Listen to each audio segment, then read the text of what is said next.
may maaari ka bang sabihin? Pwede mo po ba ipakita, teacher, paano yung gano'n? Kasi teacher, puro robot yun. Puro Roblox lang siya, no? Sige. Meron ako dito yung chinelas. Ayan. Ayan. Ayan, lahat naman tayo may chinelas pa kayo sa bahay nyo. Opo. Ayan, so yung chinelas, kapag may lata, ay kapag ay hindi yan pwede. Meron din tayong lata dito. Meron din tayong lata. Pero mamaya na natin ito pag-uusapan pa na mas mabuti. Dahil meron tayong lenda na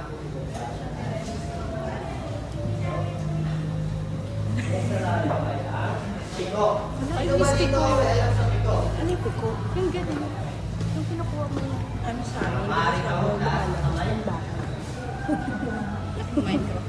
Hindi ako naging Minecraft. Ayaw, nakapulabog Pwede ka mag-umayo. May mga photo kasi kayo. Yes po. Gagawin ko, teacher. Ngayon po? Oo. Pwede. Ah, Alam mo po kasi ang laro, alam mo yung teacher. piko? Ako maglalaro. ah, Maglalaro tayo! Laro tayo! Laro tayo! Sige, laro tayo! Laro tayo! Laro tayo! Na-overwhelm sila sa...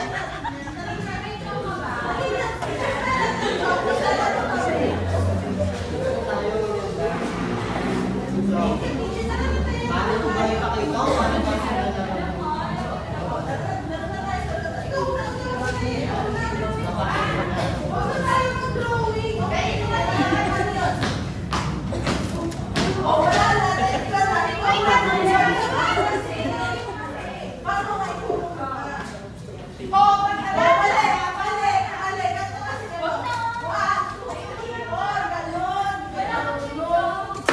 Ayan, okay na. Hinayaan niya. Ayan. Maaari ba tayo bumili ng maayos?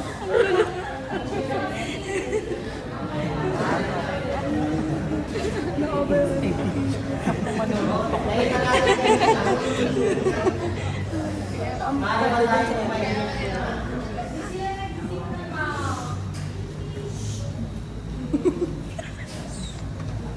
Ako namin yung pwede ba tayo makinig muna sa ating alaala? Okay. Ulitin ko lang, ang piko ay ginagamitan ng pagtalon at mga kakausulan na nakita natin. Ayan. Yes, naman ay ang palo sa eso. Ang palo sa eso. Ito naman yung Teacher, may tanong po ako. Ano po ang matututunan ko na mabuti dun sa laro ng Piko ko?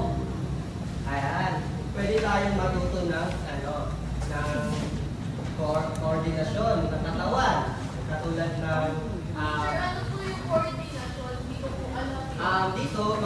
dito, mas makikita natin kung paano ba tayo gumalaw ng maayos, kung paano ba bumalanse sa mga ginagawa natin.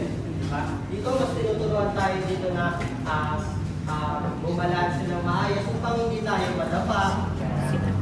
Saan Ano po ba? natututunan ko na ano po, na parang kultura o pag-ihaw ng tao? Ayan. Meron, syempre. Kunyari, natututunan natin dito na hindi magsinungaling, di ba? Kunyari, naapakan mo na yung linya.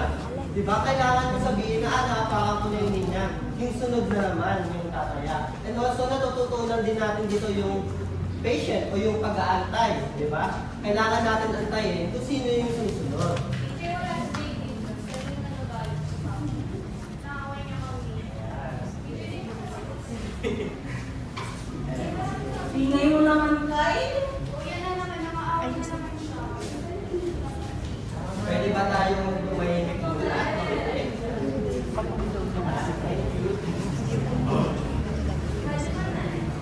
Next naman ay ang loxonic. Ayan, narinig na natin siya kanina. Pero may maaari bang magbasa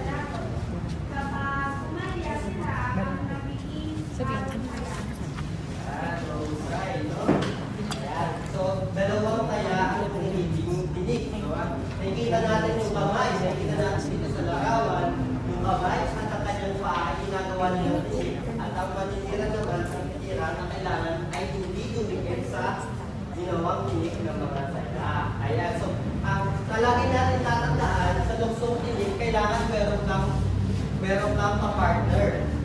Dito meron tayo ditong anak at merong ina. Ayan, kung hindi nakapagluksong ang anak, maaaring siyang iligaras ng kanyang ina at magpatuloy pa sa sumunod na araw. Nag-chat ako. Naiintindihan ba? Naiintindihan ba? Oo. Ayan, marusay. At meron pa tayo sunod na laro ay ang patentero. May maaari bang magbasa ng ating... May maaari ba dito magbasa kung anong ginagawa sa patentero? Rex. Patintero, nilalaro sa kalsada o magawang lupa. Ang atanging sangkat ay kailangan makatawid ng hindi makawa. Kapag nahuli sila ang makikita. Ayan, mahusay. Sa patentero, tulad ng ginawa natin kanina, kailangan dito ay maliksi at kailangan mapagbantay ng maayos ang mga taya. Tatandaan natin dito, kailangan balance ang kalaban at ang titira. So kailangan parehas sila ng bilang upang hindi magkaroon ng upang sumakto tayo sa ating mga linya. Tatandaan natin na ang mga taya ay kailangan nasa linya lang sila at ang mga titira naman ay kailangan makalusot hanggang sa dulo ng mga box at hindi sila mataya. Pero ngunit tatandaan natin na ang mga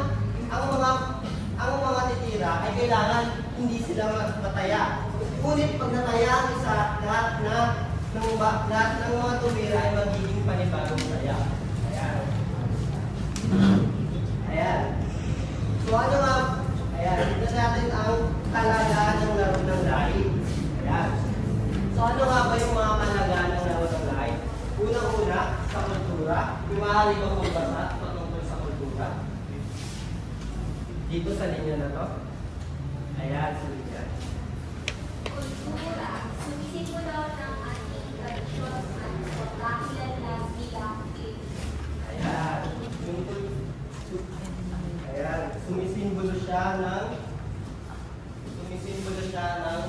pagiging tradisyonal natin pagiging isang Pilipino. Ayan.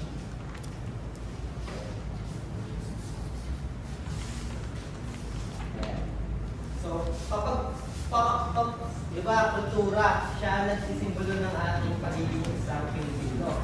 Pero, paano kaya natin na ibibida ang pagiging isang Pilipino gamit ang kultura? May maaari kang sumagot. Paano kaya natin na ibibida ang pagiging isang Pilipino gamit ang kultura? Teacher, magsayaw ng mga cultural dance, mga ganun. Ayan, kung mahusay yun, gamit ang kultura yan. Ayan. So, ginagamit natin ito na tulad ng mga tradisyonal na ginagawa natin sa paglalaro din ng lahi, di ba?